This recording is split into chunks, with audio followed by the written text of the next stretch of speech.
Bonjour tout le monde et bienvenue pour cette nouvelle revue de presse. On ne perd pas de temps et on commence en France avec une dernière journée de Ligue 1 qui s'annonce haletante. En déplacement ce soir à Toulouse, le Stade brestois a l'occasion de se qualifier directement pour la Ligue des Champions. Une fête avant la tempête, comme le placarde l'équipe sur sa une. En effet, le quotidien nous apprend qu'une grande vague de départ est à prévoir du côté des Bretons. Par exemple, Lilian Brassé, sous contrat jusqu'en 2025, est suivi du côté de Stuttgart ou encore l'AS Monaco. Pierre Lesmelou, Kenny Lala ou encore Bradley Loco, suivis par le LOSC et Nottingham Forest, sont en partance. Sur les bancs de touche de Ligue 1 aussi, du mouvement est à prévoir. Dans ses pages intérieures, le Parisien révèle que le Stade de Reims pense à Lucas Elsner, actuel coach du Havre, pour remplacer Will Steele. Nice surveille aussi attentivement sa situation pour pourquoi pas succéder à Farioli. En cas d'échec, les Rémois pensent aussi à Joao Sacramento, ancien adjoint de Christophe Galtier à Lille et au PSG, ainsi que Dimitri Farbos, ex-adjoint de Genesio à Rennes. En parlant de l'ancien coach lyonnais, ce dernier serait une potentielle cible de l'OGC Nice pour remplacer Farioli. Autre point de chute possible pour Genesio, c'est l'OM. Les discussions avec Paulo Fonseca étant toujours en suspens, les Olympiens pourraient faire confiance à l'expérience européenne de Genesio. Il y avait aussi la fin du championnat de national et Martigues a réalisé l'exploit. Le club est parvenu à monter d'un échelon comme le souligne la Provence. Grâce à une victoire 1-0 face à Nîmes, le club retrouve la Ligue 2 pour la première fois depuis 22 ans. On part en Allemagne pour retrouver les invincibles du Bayer Leverkusen.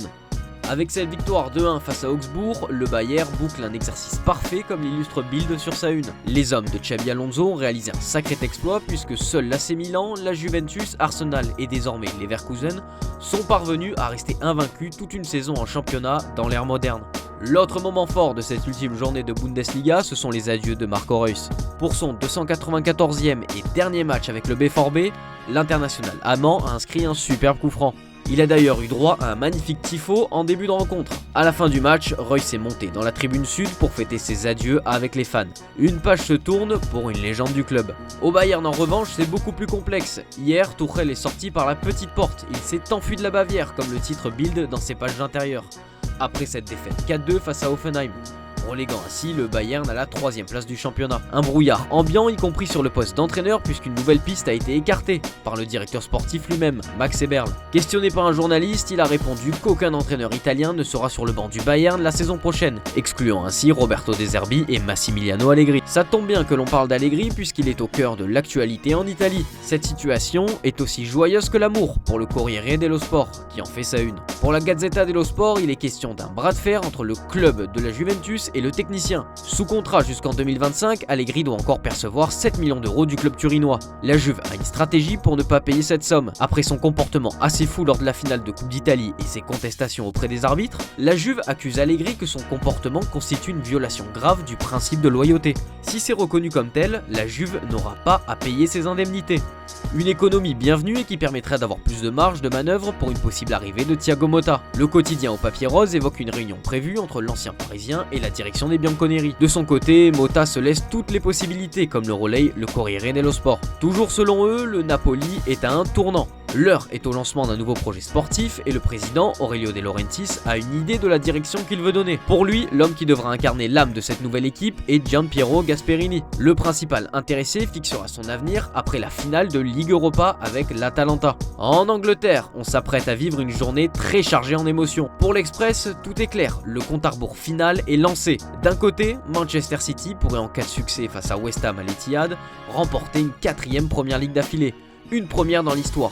Guardiola le dit lui-même, aucun autre entraîneur ne peut gagner la Première Ligue tant qu'il sera là. Mais Arsenal compte bien gâcher la fête. Les Gunners doivent l'emporter à la maison face à Everton et prier pour un mauvais pas des Citizens. L'histoire attend, comme le placard The Mirror. L'autre événement phare, ce sont les adieux de Jürgen Klopp pour sa dernière avec Liverpool, chez lui à Anfield. Le Mirror a d'ailleurs fait un récap de tous les accomplissements du technicien allemand avec les Reds. Ce dernier s'est montré confiant concernant le futur du club. Pour lui, Arne Slot, son successeur, est l'entraîneur idéal pour prendre la suite.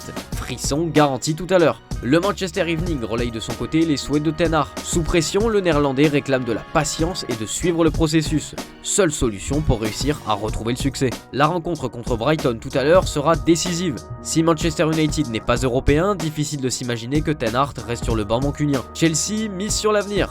Le club londonien est proche d'un accord avec Palmeiras pour signer Estevao Willian. Les Blues avaient des représentants dans les gradins mercredi pour regarder l'attaquant de 17 ans jouer à Independiente del Valle. Le club a déjà négocier avec le joueur et s'apprête à formuler une offre proche de 65 millions d'euros que devrait accepter le club brésilien. L'attaquant de 17 ans rejoindra les Blues en 2025, après ses 18 ans. Il est décrit comme le nouveau Messi. On termine notre tour en Espagne.